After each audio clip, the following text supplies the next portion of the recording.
नमस्कार। इस वक्त के बुलेटिन के साथ मैं हूं आशीष प्रमोद गोस्वामी। बुलेटिन की शुरुआत करते हैं एक बड़ी खबर के साथ। तो पम्मी जैन को लेकर कन्नौज पहुंच गई है आयकर विभाग की टीम।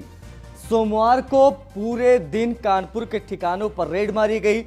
पम्मी जैन को साथ में लेकर कानपुर पहुंची थी टीम। हिरासत में लिया गया था उन्हें।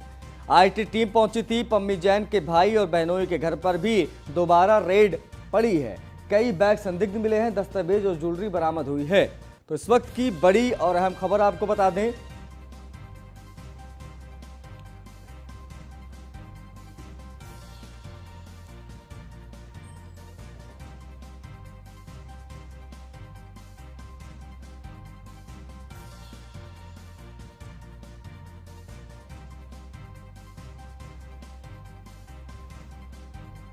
पम्मी जैन के भाई और बहनोई के घर पर दोबारा रेड पड़ी है।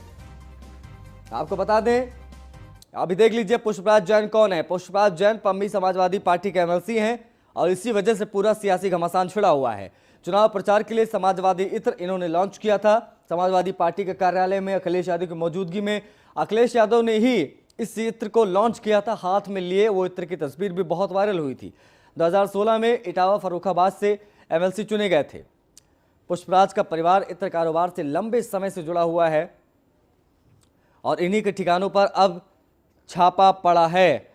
पहले कन्नौज में करीबन 35-40 घंटे तक लगातार छापेमारी चली पुष्पराज जैन के यहाँ। उसके बाद संदिग्ध लगने पर मामला इनको हिरासत में लेकर टीम कानपुर पहुंची। कानपुर में भी इनके दफ्तरों पर छापेमारी की गई और अब खबर है कि इनकम टैक्स विभाग को कई अहम दस्तावेज मिले हैं और इनके भाई और बहनोई के ठिकानों पर भी छापा मारा गया है। चुनाव प्रचार के लिए इन्होंने समाजवादी इत्र लॉन्च किया था।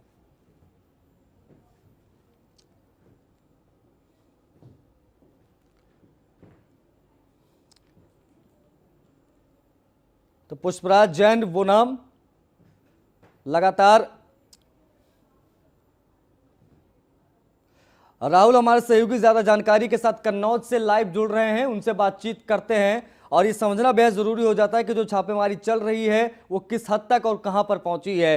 राहुल, कानपुर लेकर गई पहले कन्नौज से पम्मी जैन को टीम, उसके बाद में कानपुर से वापस कन्नौज लाया गया। क्या चल रहा है पूरा मामला, क्या मौजूदा अपडेट है इस छापेमारी से जुड़ी हुई? राहुल जी आशीष, देखिए जिस तरह बता दें, इत्र कारोबारी व सपा एमएलसी पुष्पराज उर्फ पम्मी जैन को आयकर विभाग की टीम कानपुर से कन्नौज लेकर रवाना हुई थी। जिसके बाद आयकर टीम पम्मी जैन को लेकर कल अनूप जैन के आनंदीपुर निवासी पहुंची थी। वहीं स्वरूप नगर स्थित फ्लैट में आनंदीपुर स्थित में पहुंची थी टीम। जिसके बाद आयकर टीम ने अनूप जैन के घर पम्मी जैन की उपस्थिति में यह कार्रवाई की है। जैसा कि देर रात पम्मी जैन को आयकर विभाग की टीम कानपुर से कन्नौज के लिए रवाना हुई है। जी आशीष। राहुल, मौजूदा अपडेट भी समझना बेहद जरूरी हो जाता है। कहा यह जा रहा है कि कुछ संदिग्ध चीजें मिली हैं, कहा जा रहा है कुछ ज्वेलरी मिली है, कुछ दस्तावेज मिले हैं। इस बाबत क्या जानकारी है? क्या ये माना जाए कि शिकंजा भी और कसा जा सकता है पुष्पराज जैन और पम्मी जैन के ऊपर? क्योंकि मामला इसलिए बहुत ज्यादा अहम हो जाता है राहुल, क्योंकि मामला सियासी हो चला है और इस पर लगातार बयानबाजियां हो रही है अखिलेश यादव की तरफ से, भाजपा की तरफ से। तो क्या यह माना जाए कि शिकंजा भी और मजबूती से कसने की कोशिश हो रही है पुष्पराज जैन के ऊपर? जी आशीष, जिस तरह देखा जाए कि अब पम्मी जैन की दिन पर दिन मुश्किलें बढ़ती जा रही हैं, क्योंकि सियासी भी दिन पर दिन गर्म होती जा रही है। कहीं ना कहीं अब आयकर विभाग की टीम, जो दस्तावेज की अगर बात की जाए तो पम्मी जैन के घर अभी बहुत कुछ बरामद हुआ, लेकिन आयकर विभाग की टीम अभी कुछ खुलासा नहीं कर रही है। वहीं दो इत्र कारोबारी जैसे पम्मी जैन व मोहम्मद याकूब के घर छापेमारी की गई थी, जबकि मोहम्मद याकूब के घर लगभग 4 से 5 करोड़ नकदी व ज्वेलरी बरामद हुई है। लेकिन पम्मी जैन के घर की जो बात की जाए तो अभी आयकर विभाग की टीम छापेमारी कर रही है। वहीं कानपुर से भी टीम पम्मी जैन को लेकर गई थी, जहां पे भी छापेमारी की गई है। लेकिन अभी आयकर विभाग की टीम जो कुछ अभी मीडिया को स्पष्ट नहीं बता रही है कि क्या कुछ पम्मी जैन के घर से बरामद हुआ है। जी बहुत शुक्रिया राहुल, हमसे जुड़ने के लिए, तमाम बातचीत के लिए। आप नजर बना के रखिए, हम आगे आपसे अपडेट लेंगे और समझने की कोशिश करेंगे कि क्या चीजें बरामद हुई हैं पम्मी जैन के ठिकानों से। बढ़ते आगे, देश में 24 घंटे में कोरोना के 37,379 केस मिले हैं। यह आंकड़ा डराने और चौंकाने वाला है। देश में कोविड के नए वेरिएंट के मामले में भी उछाल देखने को मिला है। देश में ओमिक्रॉन वेरिएंट के मामले बढ़कर अब 1892 हो गए हैं। देश में ओमिक्रॉन से 766 मरीज इस बीच रिकवर भी हुए हैं। गाजियाबाद में बीते 24 घंटे के दौरान 182 कोरोना संक्रमण के नए मामले सामने आए हैं। एक्टिव मरीजों की संख्या 560 पहुंच गई है गाजियाबाद में। मेरठ में 24 घंटे में 48 नए मामले सामने आए हैं। दूसरी लहर से 4 गुना ज्यादा थर्ड वेव की शुरुआत। 10 दिनों में 1505% कोरोना के केस बढ़े हैं, जो डरा देने वाले आंकड़े हैं और सचेत हो जाने का समय आ गया है। 24 घंटे में यूपी में 572 केस आए हैं। देश में ओमिक्रॉन के मामले भी बहुत तेजी से बढ़े हैं। बढ़ते आगे तो 5 राज्यों में चुनावी बिगुल बज चुका है। नेता ताबड़तोड़ रैलियां कर रहे हैं। ऐसे में कोरोना बहुत तेजी से अपने पांव पसार रहा है। लगातार नेता भी कोरोना की चपेट में आ रहे हैं, लेकिन बावजूद इसके चुनावी रैलियां नहीं रुक रही, वो जारी हैं। दिल्ली के मुख्यमंत्री अरविंद केजरीवाल कोरोना पॉजिटिव हो गए हैं। एक बड़ी खबर आपको बता दें, पहली तस्वीर में आप देख रहे हैं, उन्होंने खुद को होम आइसोलेट किया है। तो वहीं प्रियंका गांधी, जो दूसरी तस्वीर आप देख रहे हैं मिड में, उन्होंने खुद को आइसोलेट किया हुआ है। इससे पहले अखिलेश यादव की पत्नी डिंपल यादव भी कोरोना की चपेट में आई थी और अखिलेश यादव को आइसोलेट होना पड़ा था। ये 3 तस्वीरें इस वक्त आपकी स्क्रीन पर और कोरोना की मौजूदा स्थिति को बताती हुई, दर्शाती हुई, क्योंकि हाईकोर्ट ने अपील की थी कि चुनाव को टाल दिया जाए, लेकिन उसके बावजूद रैलियां ताबड़तोड़ चल रही हैं और नतीजे अब सामने आने लगे हैं। कोरोना के चुनाव के नतीजे तो बाद में आएंगे, पहले कोरोना के नतीजे देख लीजिए। Arvind Kejriwal corona positive, Priyanka Gandhi home isolate और अखिलेश यादव भी अभी कुछ दिन पहले ही होम आइसोलेशन से निकले हैं और ताबड़तोड़ रैलियां एक बार फिर से करने लगे हैं। तो ये स्थिति है, मौजूदा समीकरण है। कोरोना के मामले में 1505% तेजी से यह मामला बढ़े हैं। और जैसा कि शुरुआत से कहा जा रहा है, ओमिक्रॉन वेरिएंट 3-4 गुना ज्यादा तेजी से फैलता है डेल्टा प्लस के मुकाबले। उत्तर प्रदेश में भी 2000 के करीब पहुंचने वाला है आंकड़ा कोरोना पॉजिटिव मरीजों का। आज पश्चिम यूपी को सीएम योगी सौगात देने जा रहे हैं। अलीगढ़ को बड़ी सौगात देंगे मुख्यमंत्री योगी आदित्यनाथ। 7000 करोड़ की विद्युत परियोजनाओं की सौगात देंगे। अलीगढ़ में 2000 छात्रों को सीएम टैबलेट बांटेंगे। कामिसपुर में एक जनसभा को भी संबोधित करने का यह कार्यक्रम है अलीगढ़ में मुख्यमंत्री योगी आदित्यनाथ का।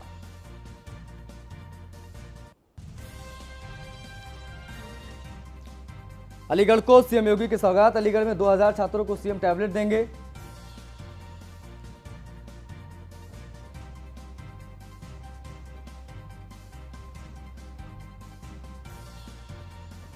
एसके वाजपेयी हमारे सहयोगी हमसे सीधा लाइव जुड़ रहे हैं, उनसे बातचीत करते हैं, क्योंकि मुख्यमंत्री योगी आदित्यनाथ के ताबड़तोड़ दौरे लगातार जारी है। आज का क्या कार्यक्रम रहने वाला है एसके मुख्यमंत्री का?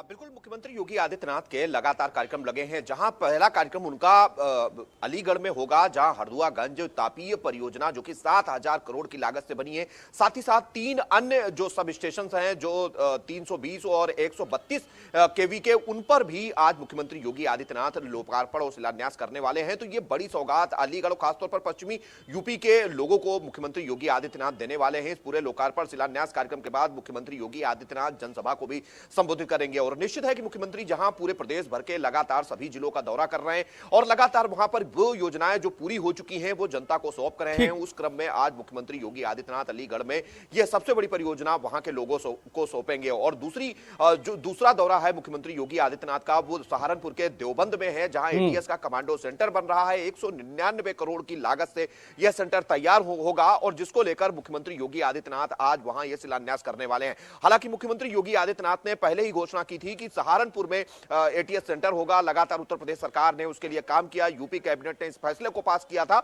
और अब एटीएस का कमांडो सेंटर देवबंद में बनने जा रहा है। तो निश्चित है कहीं ना कहीं मुख्यमंत्री योगी आदित्यनाथ आज इस एटीएस कमांडो सेंटर का, जो कि करीब 200 करोड़ अगर हम कहें तो जो उसकी अनुमानित लागत बताई जा रही है वो 199 करोड़ है, उसकी लागत का आज शिलान्यास मुख्यमंत्री योगी आदित्यनाथ करने वाले हैं। उसके बाद नगर विकास विभाग, साथ ही साथ अग्निशमन विभाग के कई ऐसे अन्य योजनाएं हैं जिनका शिलान्यास मुख्यमंत्री योगी आदित्यनाथ सहारनपुर में करेंगे। जिसके बाद मुख्यमंत्री शाम 5:30 बजे लखनऊ पहुंचेंगे, जहां 3200 करोड़ की विभिन्न परियोजनाओं का शिलान्यास और लोकार्पण करना है। कई ऐसी चीजें हैं जिनका ऑनलाइन वर्चुअल मुख्यमंत्री देवबंद का जो आज दौरा होगा, सहारनपुर का जो दौरा होगा मुख्यमंत्री का, वो कई मायनों में अहम हो जाएगा, क्योंकि सहारनपुर पहले किस लिए जाना जाता था और देवबंद सहारनपुर आज किस लिए जाना जाता है, यह बताने की कोशिश करेंगे मुख्यमंत्री योगी आदित्यनाथ। वहां पहुंच के एटीएस कमांडो सेंटर्स का शिलान्यास करेंगे, एक बड़ा मैसेज देने की कोशिश होगी पूरे पश्चिम यूपी को सहारनपुर के माध्यम से। बिल्कुल निश्चित तौर पर, क्योंकि अगर हम देखें तो जिस तरीके से लगातार जो लोग पकड़े गए और उनसे जब पूछताछ हुई तो उनके तार लगातार सहारनपुर से जुड़ रहे थे। यही एक बड़ी बात है कि मुख्यमंत्री योगी आदित्यनाथ ने सहारनपुर पर खासा ध्यान किया और उत्तर प्रदेश सरकार की तरफ से यह घोषणा की गई थी कि सहारनपुर में एटीएस सेंटर होगा, ताकि किसी भी आपात स्थिति से, खासतौर पर पश्चिमी उत्तर प्रदेश के जितने भी जिले हैं वहां पर जो आपात स्थिति है वहां पर कमांडोज को पहुंचाने के लिए एटीएस का कमांडो सेंटर वहां पर बनेगा। आज वो मूर्त रूप लेने जा रहा है। मुख्यमंत्री योगी आदित्यनाथ इसका शिलान्यास करेंगे। हालांकि उत्तर प्रदेश कैबिनेट ने पहले इस फैसले को पास कर दिया था और आज जब मुख्यमंत्री वहां कहीं न कहीं शिलान्यास कार्यक्रम के बाद जनसभा करेंगे तो निश्चित है कि इन बहुत सारे विषयों को लेकर मुख्यमंत्री योगी आदित्यनाथ अपनी बात रखेंगे और एक कोशिश होगी एक मैसेज देने की पश्चिमी उत्तर प्रदेश के सभी जिलों को कि किस तरीके से उत्तर प्रदेश सरकार आतंकवाद और साथ ही साथ बाकी चीजों पर रोकथाम के लिए इस एटीएस कमांडो सेंटर का वहां पर शिलान्यास कर रही है। साथ ही साथ अग्निशमन विभाग की कई और जो परियोजनाएं हैं उनका शिलान्यास लोकार्पण भी मुख्यमंत्री योगी आदित्यनाथ करेंगे। तो निश्चित है एक मैसेज देने की कोशिश पश्चिमी उत्तर प्रदेश के जिलों को मुख्यमंत्री योगी आदित्यनाथ के शिलान्यास से होगी। जी अब आप बने रहिए हमारे साथ, इसके कुछ और खबरें उस पर भी आपका अपडेट लेंगे। बड़ी खबर यह है इस वक्त की कि यूपी के 7 शहरों को मिलेगा ई सिटी बसों का तोहफा। इस वक्त की एक और बड़ी खबर आपको बता दें, सीएम योगी आदित्यनाथ वर्चुअली उद्घाटन करेंगे। मेरठ, मुरादाबाद, बरेली, शाहजहांपुर और अलीगढ़ में ई बस की सेवा शुरू होगी। आगरा और मथुरा को भी सिटी बसेस मिलेंगी। तो ये भी इस वक्त की एक अहम खबर आपको बता दें। इसमें देखिए मेरठ, मुरादाबाद, दिल्ली, शाहजहांपुर, अलीगढ़ ये शामिल हैं। एसके लगातार हमारे साथ बने हुए हैं। एसके देखिए आज जिस तरीके की विकास की परियोजनाएं हैं या विकास के जो भी मॉडल हैं उसको लेकर योगी सरकार लगातार आगे बढ़ रही है और बड़ी चीज है कि जैसे जैसे चुनाव नजदीक आ रहा है वैसे वैसे अपने पत्ते खोले जा रहे हैं। इस बाबत भी एक तरफ हिंदुत्व की बात भी हो रही है तो दूसरी तरफ विकास का एजेंडा भी सामने आता है। गोरखपुर में ई बस में सफर करते नजर आते मुख्यमंत्री योगी आदित्यनाथ, लेकिन अब ये बड़ी खबर है कि मेरठ, शाहजहांपुर ये तमाम ऐसे जिले पश्चिम यूपी के, अलीगढ़ इंक्लूडेड, यहां पर ई बसेस की सौगात देंगे। कितना बड़ा टर्नओवर मानते हैं इसे आप? बिल्कुल निश्चित तौर पर, क्योंकि मुख्यमंत्री योगी आदित्यनाथ ने उत्तर प्रदेश के 10 शहरों को उत्तर प्रदेश के कोटे से स्मार्ट सिटी घोषित किया था। क्योंकि केंद्र से अगर हम बात करें तो 10 शहरों को जो महानगर हैं उनको स्मार्ट सिटी घोषित किया गया था और उत्तर प्रदेश सरकार ने भी 10 शहर अपने बढ़ाए। तो कहीं ना कहीं ये वो शहर हैं जिनको उत्तर प्रदेश सरकार की तरफ से स्मार्ट सिटी के रूप में शामिल किया गया और लगातार उत्तर प्रदेश सरकार इन शहरों का विकास करने का प्रयास कर रही है। हर वो कोशिश कर रही है जिससे कहीं ना कहीं इन शहरों में जीवन स्तर का सुधार हो, जो सुविधाएं हैं वो बेहतर हो, उन दिशा में लगातार आगे बढ़ रहे हैं। और सबसे बड़ी चीज ये है कि प्रदूषण एक बड़ी समस्या है जिसको लेकर उत्तर प्रदेश सरकार की तरफ से इलेक्ट्रिक और साथ ही साथ सीएनजी जो बसेस हैं, जो वाहन हैं, उनकी संख्या बढ़ाई जा रही है। डीजल और बाकी जो पेट्रोल वाहन हैं उनकी संख्या को कम करने का प्रयास किया जा रहा है। तो कहीं ना कहीं उस दिशा में मुख्यमंत्री योगी आदित्यनाथ आज 3200 करोड़ की नगर विकास विभाग की विभिन्न परियोजनाओं का शिलान्यास लोकार्पण करने वाले हैं। हालांकि ये वर्चुअल होगा और मुख्यमंत्री योगी आदित्यनाथ लखनऊ के लोक भवन से इस पूरे कार्यक्रम को करेंगे जिसमें 7 शहर शामिल होंगे जिनको ई बस की सुविधा मिलेगी। हालांकि अगर हम लखनऊ की बात करें तो पहले ही मिल चुका है। लखनऊ, वाराणसी, प्रयागराज ये वो जिले हैं जहां पर पहले ही ये सुविधा उपलब्ध हो चुकी है। लेकिन बाकी के जो जिले हैं जिसमें 7 शहर आज और शामिल होंगे, खासतौर पर इसमें पश्चिमी उत्तर प्रदेश के ज्यादा जिले हैं जिनको मुख्यमंत्री योगी आदित्यनाथ ये सौगात देने वाले हैं। तो निश्चित है कहीं ना कहीं बहुत सारी चीजों को ध्यान में रखते हुए स्मार्ट सिटी की जो परिकल्पना उत्तर प्रदेश सरकार और केंद्र सरकार की तरफ से की गई है, कहीं ना कहीं उस दिशा में एक कदम और आज योगी सरकार बढ़ाने वाली है।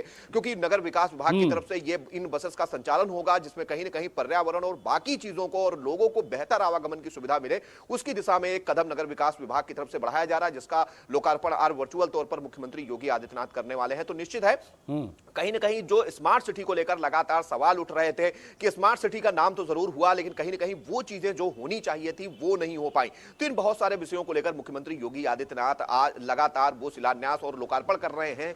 कहीं ना कहीं वो योजनाएं जिनका वायदा था उनको तेजी के साथ लोगों को सौंपने का काम कर रहे हैं। कोशिश है कि 2022 में एक बेहतर परफॉर्मेंस हो ताकि जब 2022 के विधानसभा चुनाव में भारतीय जनता पार्टी जाए तो कहीं ना कहीं ये चीजें उसके पास बताने के लिए हो। अब देखना यह है कि इन सारे शहरों के बाद और बाकी के जो शहर हैं उनमें कब ये सुविधा शुरू होती है। हालांकि मुख्यमंत्री योगी आदित्यनाथ जो पहले से शहर है उसमें 7 शहरों का नाम पॉइंट टू बी नोटेड ये है कि पश्चिमी यूपी पर ज्यादा फोकस नजर आ रहा सरकार का।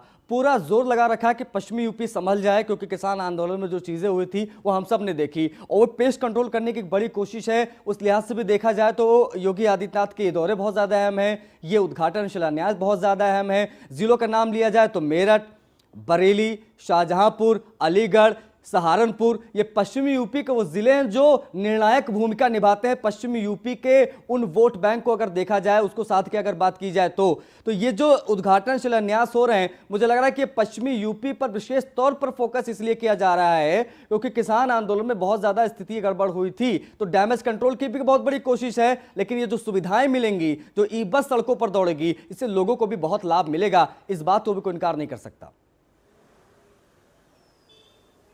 बिल्कुल निश्चित तौर पर, क्योंकि अगर हम देखें चाहे 2017 का विधानसभा चुनाव हुआ हो जिसमें मुख्यमंत्री योगी आदित्यनाथ उत्तर प्रदेश के मुख्यमंत्री बने, 2019 का लोकसभा चुनाव हुआ हो, इन क्षेत्रों में बीजेपी ने बेहतर परफॉर्मेंस की थी और लगातार मुख्यमंत्री योगी आदित्यनाथ की कोशिश यह रही है कि कहीं ना कहीं इन चीजों को बेहतर किया जाए। हालांकि जब किसान आंदोलन हुआ तो पश्चिमी उत्तर प्रदेश में जरूर थोड़ी सी समस्या भारतीय जनता पार्टी के लिए हुई, खासतौर पर जो जाट और जो मुस्लिम वोटर्स थे वो जरूर भारतीय जनता पार्टी से थोड़ा सा अलग होते हुए दिखाई दिए, क्योंकि बीजेपी की कोशिश यही थी कि लगातार कहीं ना कहीं इन वर्गों को साथ में रखा जाए। और अब जब किसान आंदोलन हुआ है उसके बाद लगातार भारतीय जनता पार्टी उत्तर प्रदेश के पश्चिमी हिस्से पर ज्यादा ध्यान दे रही है। यही एक बड़ी वजह थी कि अभी मेरठ में प्रधानमंत्री मोदी ने रैली की थी, अलीगढ़ में आज हरदुआगंज तापीय विद्युत परियोजना का लोकार्पण मुख्यमंत्री योगी आदित्यनाथ करने वाले हैं, जो कि 7,000 करोड़ की लागत से बन रही है। वहीं अगर हम सहारनपुर की बात करें तो 199 करोड़ से एटीएस सेंटर बनने जा रहा है। वहीं पश्चिमी यूपी के हम जिलों को देखें तो 7 शहरों को ई बस की सुविधा मुख्यमंत्री योगी आदित्यनाथ देने वाले हैं। तो कहीं ना कहीं पश्चिमी उत्तर प्रदेश में जो एक डैमेज कंट्रोल है उसकी कोशिश लगातार मुख्यमंत्री की तरफ से जारी है। हालांकि अगर हम देखें तो उत्तर प्रदेश के अब तक 40 से ज्यादा जिलों का मुख्यमंत्री योगी आदित्यनाथ दौरा कर चुके हैं, लेकिन कहीं ना कहीं अब मुख्यमंत्री का फोकस और भारतीय जनता पार्टी का फोकस कहीं ना कहीं पश्चिमी उत्तर प्रदेश पर है। यही एक बड़ी वजह है कि इसके पहले भी हमने देखा है कि आजमगढ़ में हो या वाराणसी में हो, प्रधानमंत्री के लगातार दौरे हुए। अमित शाह ने भी आजमगढ़ में रैली की, सहारनपुर में भी रैली की। अब लगातार मुख्यमंत्री योगी आदित्यनाथ कहीं ना कहीं जहां कमान संभाल रखे हैं लगातार पश्चिमी उत्तर प्रदेश के जिलों को वो सौगात, वो चीजें देने की कोशिश है जिनका वायदा भारतीय जनता पार्टी की सरकार ने किया था। अब देखना यह है कि इसका कितना फायदा मिलता है, लेकिन यह जरूर है कहीं ना कहीं इन सारी चीजों से पश्चिमी उत्तर प्रदेश के लोगों को फायदा तो जरूर मिलेगा, क्योंकि उत्तर प्रदेश सरकार की कोशिश यही है कहीं ना कहीं कि ज्यादा से ज्यादा काम करके 2022 में बेहतर परफॉर्मेंस इन जिलों से दी जाए, जैसे कि 2019 और 2017 के दौरान थी। जी ठीक है, इसके आप बने रहिए हमारे साथ, कुछ और खबर लेंगे, उसके बाद एक बार फिर से आपसे जुड़ने की कोशिश करेंगे। क्योंकि देखिए, दिसंबर 2021 में सीएम योगी ने यूपी के कई ताबड़तोड़ दौरे किए हैं, बहुत ज्यादा अहम हो जाता है, दिसंबर से जोड़ लीजिए आप। सीएम योगी ने यूपी के 23 जिलों का दौरा किया है, 75 में से 23 जिले जहां पर मुख्यमंत्री योगी आदित्यनाथ के दौरे हुए हैं। कोरोना की दूसरी लहर में सीएम ने 40 जिलों का दौरा किया था। पिछले 156 दिनों में सीएम योगी 100 बार जिलों का दौरा कर चुके हैं, जो कि बहुत ज्यादा अहम हो जाता है। कितने एक्टिव हैं मुख्यमंत्री योगी आदित्यनाथ?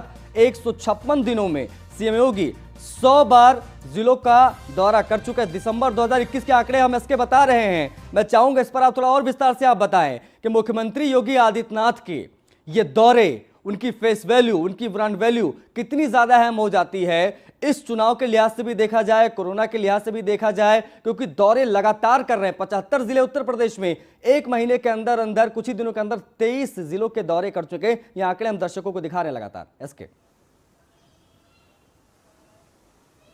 बिल्कुल, अगर हम देखें तो कहीं ना कहीं इन सारी चीजों को लेकर एक चीज साफ हो जाती है कि उत्तर प्रदेश के मुख्यमंत्री योगी आदित्यनाथ केवल उत्तर प्रदेश के लिए नहीं, दूसरे प्रदेशों के लिए लगातार प्रचार करते रहे। लगातार वो उत्तर प्रदेश के दौरे पर रहे हैं। अगर हम कोरोना काल की बात करें, जो दूसरी लहर आई थी, मुख्यमंत्री योगी आदित्यनाथ स्वयं कोरोना संक्रमित हुए थे और उसके बाद जैसे ही उनकी कोरोना रिपोर्ट निगेटिव आई थी, वो उत्तर प्रदेश के दौरे पर निकले थे और उत्तर प्रदेश के सभी 18 मंडलों समेत 40 जिलों का दौरा किया था। कई ग्रामीण स्तर पर भी जाकर मुख्यमंत्री योगी आदित्यनाथ ने, चाहे वो कोविड केयर सेंटर्स रहे हों या आइसोलेशन में जो मरीज रहे हैं, उनसे जाकर सीधे तौर पर इंटरेक्शन किया था, बात की थी और जानने की कोशिश की थी कि उनको अब सरकारी सुविधाओं की क्या स्थिति है, कितनी सुविधाएं उनको मिल रही हैं, उनको किसी तरीके की कोई परेशानी तो नहीं है, स्वास्थ्य विभाग उनको ध्यान दे रहा है, उनकी मॉनिटरिंग की जा रही कि नहीं की जा रही। इन बहुत सारे विषयों को लेकर 18 मंडल, उत्तर प्रदेश के जो 18 मंडल हैं, उन सभी मंडलों पर जाकर मुख्यमंत्री योगी आदित्यनाथ ने समीक्षा की थी। साथ ही साथ जितने बड़े महानगर हैं, यानी 40 शहर ऐसे थे जिसमें मुख्यमंत्री योगी आदित्यनाथ ने कोरोना काल के दौरान सीधे तौर पर जाकर लोगों से मुलाकात की, अफसरों के साथ बैठक की, फीडबैक लिया,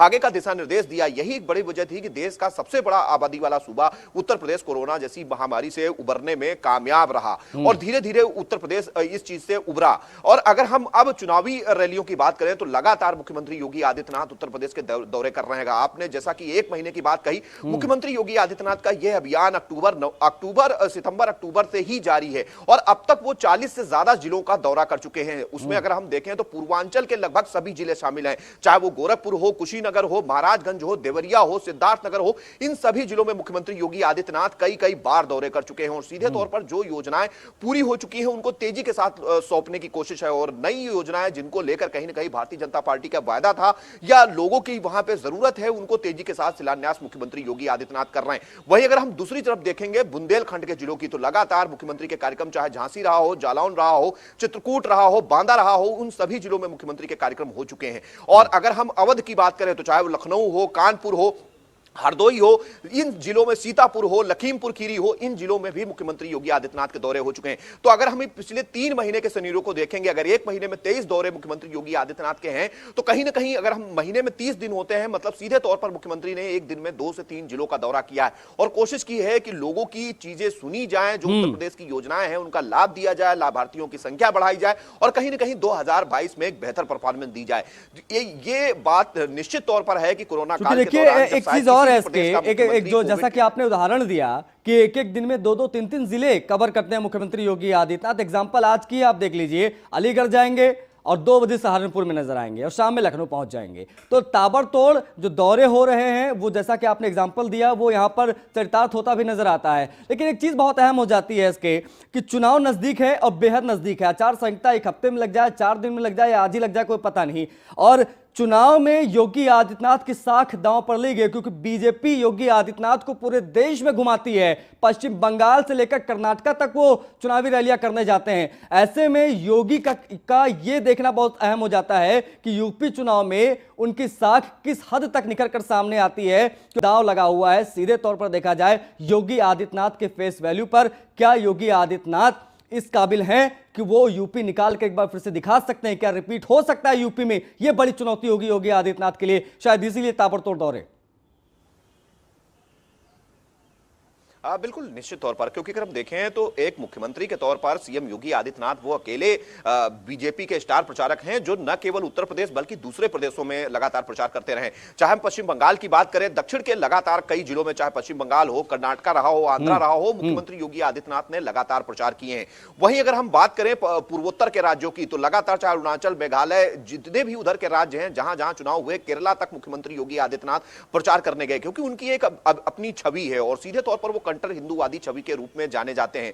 जहां तक मुख्यमंत्री का सवाल है, वो केवल उत्तर प्रदेश के मुख्यमंत्री नहीं है बल्कि गोरखनाथ जैसे पीठ के पीठाधीश्वर भी है। तो निश्चित है कि उनकी छवि का फायदा भारतीय जनता पार्टी लेना चाहती हो। यही बड़ी वजह है कि लगातार एक उत्तर प्रदेश के मुख्यमंत्री रहते हुए मुख्यमंत्री योगी आदित्यनाथ ने दूसरे प्रदेशों में भारतीय जनता पार्टी के स्टार प्रचारक के तौर पर प्रचार किया। अगर हम दूसरे मुख्यमंत्री देखेंगे जो कि बीजेपी की शासित प्रदेशों के हैं, लेकिन वो दूसरे प्रदेशों में जाकर इस तरीके से प्रचार नहीं कर रहे थे जिस तरीके से मुख्यमंत्री योगी आदित्यनाथ प्रचार कर रहे थे। जहां तक उत्तर प्रदेश का सवाल है, तो निश्चित है कि उत्तर प्रदेश देश का सबसे बड़ा सूबा है, सबसे बड़ी आबादी है। अगर हम विधानसभा के रूप में देखें तो 403 विधानसभा सीटें हैं, 100 विधान परिषद की सीटें हैं, 80 लोकसभा की सीटें हैं। तो कहीं ना कहीं भारतीय जनता पार्टी का फोकस उत्तर प्रदेश पर है क्योंकि बीजेपी को यह बहुत अच्छे से मालूम है कि केंद्र का रास्ता उत्तर प्रदेश से होकर जाता है। तो निश्चित है कि अगर उत्तर प्रदेश में बेहतर परफॉर्मेंस होगी तभी बीजेपी केंद्र की सत्ता में रह सकती है। और निश्चित तौर पर अगर हम देखेंगे तो अभी ये 2022 में जहां विधानसभा चुनाव है, कहीं ना कहीं बीजेपी के 2024 में होने वाले लोकसभा चुनाव का लिटमस टेस्ट भी होगा क्योंकि पिछले 10 साल से केंद्र में भारतीय जनता पार्टी की सरकार है।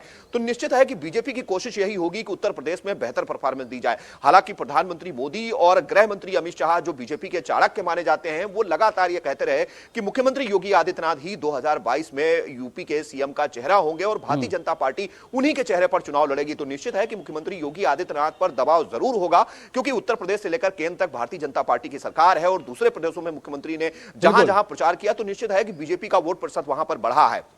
तो यही एक बड़ी वजह है कि मुख्यमंत्री योगी आदित्यनाथ लगातार उत्तर प्रदेश के विभिन्न जिलों का दौरा कर रहे हैं और जो चीजें पूरी हो चुकी हैं उनको तेजी के साथ लोगों को सौंप रहे हैं, और जो वहां की जिला कमेटियां बीजेपी सरकार को जो फीडबैक दे रही हैं उस हिसाब से कि वहां की जरूरतें क्या हैं और किन चीजों की मांग लोग वहां पर करते हैं, उनको ध्यान में रखते हुए लगातार वहां पर शिलान्यास किए जा रहे हैं। तो निश्चित है कहीं ना कहीं एक संदेश देने की कोशिश है कि भारतीय जनता पार्टी की सरकार 2022 में वापस आती है तो कहीं ना कहीं जिनका शिलान्यास हुआ है वो योजनाएं तेजी के साथ पूरी की जाएंगी। अब देखना यह है कि इसका कितना फायदा मिलता है, और निश्चित है कि मुख्यमंत्री योगी आदित्यनाथ जिस तरीके से लगातार दूसरे प्रदेशों में प्रचार करते रहे और अब जब उत्तर प्रदेश कहीं ना कहीं उनका खुद का राज्य है जहां के वो मुख्यमंत्री हैं, तो उनके लिए एक कोशिश और प्रयास जरूर होगा कि बेहतर परफॉर्मेंस 2017 से अच्छी परफॉर्मेंस 2022 में दी जाए। बिल्कुल, इसके देखिए गंगा एक्सप्रेसवे की बात हो, चाहे वो जेवर एयरपोर्ट की बात हो, ऐसे तमाम ऐसी योजनाएं हैं जो तभी पूरी होंगी जब योगी आदित्यनाथ दोबारा मुख्यमंत्री बनेंगे। लेकिन सामने खड़े हैं अखिलेश यादव जो ताल ठोक रहे हैं और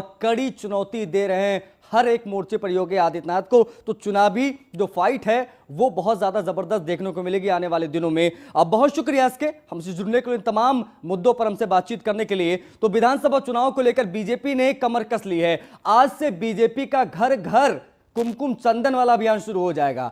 केंद्र और राज्य सरकार के लाभार्थियों से मिलकर बीजेपी के नेता पदाधिकारी पहुंचेंगे, उनके माथे पर चंदन लगाएंगे, टीकाकरण करेंगे उनका, और उनके साथ सेल्फीज लेकर सोशल मीडिया पर डालेंगे, प्रमोट करेंगे और ये बताने की कोशिश करेंगे कि उन्हें किस तरीके से योजनाओं का लाभ मिला है डबल इंजन की सरकार में। आज बरेली में कांग्रेस की तरफ से मैराथन का आयोजन, लड़की हूं लड़ सकती हूं अभियान के तहत मैराथन होगी। मैराथन में करीब 10,000 लड़कियां पार्टिसिपेट करेंगी। तो ये इस वक्त की बड़ी खबर आपको बता दें, बरेली से जो निकलकर सामने आ रही है। लड़की हूं लड़ सकती हूं नाम के इस अभियान के तहत अब मैराथन होगा। श्रीनगर में हुए आतंकी हमले में 2 जवान शहीद हो गए हैं। इसमें जौनपुर के बदलापुर तहसील के बरैया के रहने वाले सुरेश यादव ने भी देश के लिए शहादत दी है। इस खबर के बाद शहीद सुरेश यादव के गांव के साथ साथ आसपास में माहौल गमजदा है। प्रतापगढ़ में एक बार फिर से नशे में धुत सिपाही ने खाकी को शर्मसार करने का काम किया है। नशे में धुत सिपाही वर्दी का रौब और लाठी तान कर राहगीरों को परेशान करता रहा। इतना ही नहीं, सिपाही पर महिलाओं के साथ बदसलूकी करने के आरोप लगे। पुलिस लाइन में नशे में धुत सिपाही लाठी लेकर चलता रहा, जिसके वीडियो सोशल मीडिया पर वायरल हो रहे हैं। ये पूरा मामला नगर कोतवाली क्षेत्र का है।